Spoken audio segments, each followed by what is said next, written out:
কাকো সৰু বুলি নাহাঁহিব, কাৰণ ভৰিৰ তলৰ দুবৰি বনহে পূজাত লাগে, মূৰৰ ওপৰৰ বৰগছ নহয়।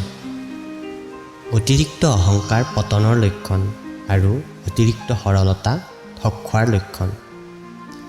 সূৰ্যৰ তাপ আৰু পিতৃৰ ক্ৰোধ দুয়োটাই সহ্য কৰিব শিকক, কাৰণ সূৰ্য ডুবিলে পৃথিৱী অন্ধকাৰ আৰু পিতৃ নহ'লে জীৱন অন্ধকাৰ হৈ যায়।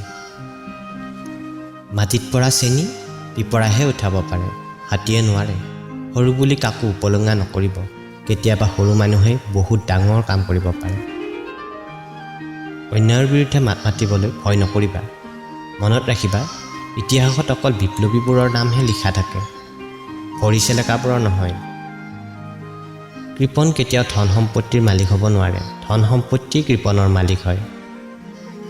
জীৱনত ডাঙৰ কিবা পালে সৰুবোৰক পাহৰি নাযাব। এটা সৰু বেজীয়ে যি কৰিব পাৰে, এখন তৰোৱালে সেইটো কাম কৰিব নোৱাৰে।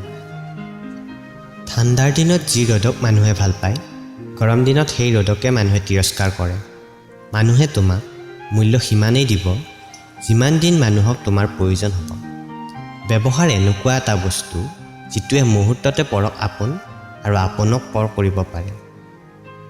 যিখন দেশৰ ৰজা বেপাৰী, সেইখন দেশৰ প্ৰজা ভিক্ষাৰী।